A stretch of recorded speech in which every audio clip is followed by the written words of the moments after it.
Počúvate podcast Slovenskej komory daňových poradcov. Spravodajcu pre vás pravidelne pripravujú daňoví poradcovia a vďaka umelej inteligencii si ho môžete vypočuť aj vo forme podcastu. V aute na ceste do práce alebo pri rannom behu vám bude robiť skvelú audio spoločnosť. Téma Zbierka zákonov Slovenskej republiky. V dňoch 31. júla až 6. augusta 2024 boli uverejnené nasledovné predpisy v oblasti daní a odvodov. 211/2024 zbierky zákonov. Opatrenie Ministerstva práce, sociálnych vecí a rodiny Slovenskej republiky o sumách stravného. Dochádza k zmene stravného pre časové pásmo 5 až 12 hodín na 8 eur a 30 centov. Pre časové pásmo nad 12 hodín až 18 hodín na 12 eur a 30 centov a pre časové pásmo nad 18 hodín na 18 eur a 40 centov. Opatrenie nadobúda účinnosť 1. septembra 2024. Téma Národná rada Slovenskej republiky. Doručený materiál, zdôvodnenie výšky hrubého dlhu Slovenskej republiky a návrh opatrení na jeho zníženie. Očakáva sa dodatočné zvýšenie dane z tabakových výrobkov a opatrenia s dôrazom na zdanenie väčších firiem, vysokopríjmových zamestnancov a negatívnych externalít. Téma Legislatívna rada vlády Slovenskej republiky. Návrh na uzavretie protokolu s Moldavskou republikou, ktorým sa mení a doplňa zmluva medzi Slovenskou republikou a Moldavskou republikou o zamedzení dvojitého zdanenia a zabránení daňovému úniku v odbore daní z príjmov a z majetku. Téma Medzirezortné pripomienkové konanie. Návrh novely vyhlášky Ministerstva financií Slovenskej republiky číslo 378/2011 zbierky zákonov o spôsobe označovania platby dane. V nadväznosti na novelu zákona číslo 106/2004 zbierky zákonov o spotrebnej dani z tabakových výrobkov, ktorou sa rozširuje predmet úpravy zákona o výrobky súvisiace s tabakovými výrobkami, sa má doplniť príloha číslo 2 o tvorbe variabilného symbolu o nové dvojčíslie označujúce nový druh platby.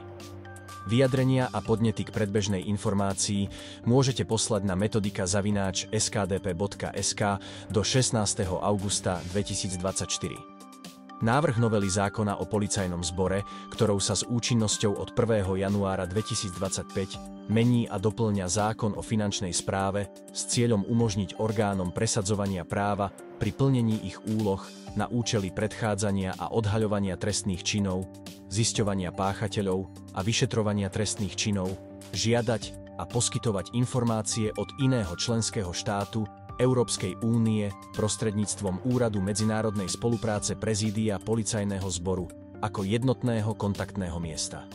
Ukončenie pripomienkovania 7. augusta 2024. Téma Finančné riaditeľstvo Slovenskej republiky. Informácia o podpísaní zmluvy o zamedzení dvojitého zdanenia medzi Slovenskou republikou a Saúdsko-arabským kráľovstvom. Prehľad platných a účinných zmluv Slovenskej republiky o zamedzení dvojitého zdanenia platných k 1. augustu 2024.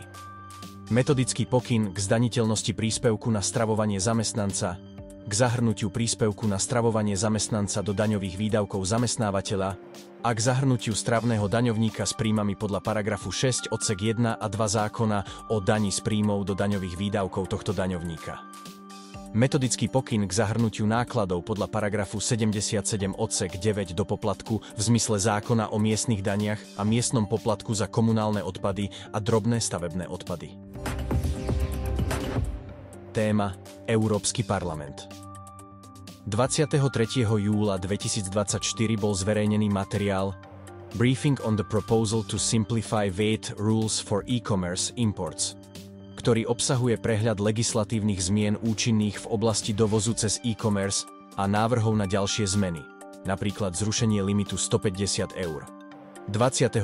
júla 2024 bolo zverejnené legislatívne uznesenie k zmenám DPH smernice 2006/112 EC ohľadom VIDA, DPH v digitálnom veku, schváleným v novembri 2023. Ide o porovnanie návrhov predložených komisiou a znení schválených parlamentom, rovnako dochádza k zmenám nariadenia 904/2010 a k zmenám DPH smernice 2006/112/EC ohľadom osôb uplatňujúcich IOSS, Import One Stop Shop. Téma: Európska komisia 23. júla 2024 zverejnila výzvu na pripomienkovanie návrhu elektronickej verzie certifikátu k DPH oslobodeným dodávkam. Termín na zaslanie pripomienok je do 13. septembra 2024. 2. júla 2024 zverejnila správu o zdaňovaní v jednotlivých členských štátoch za rok 2024. Téma: Zdiania v komore. Spolupráca pri ex post hodnotení regulácií ovplyvňujúcich podnikateľské prostredie.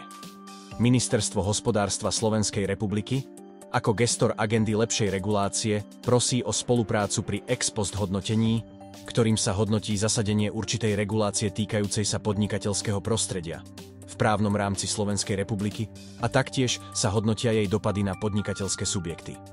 Zameriavajú sa na to, či regulácie spĺňajú účel, za ktorým boli prijaté, aké sú ich skutočné vplyvy a či sa počas pôsobenia regulácií v prostredí nevyskytli nezamýšľané dôsledky, ktoré neboli predvídané v čase ich tvorby.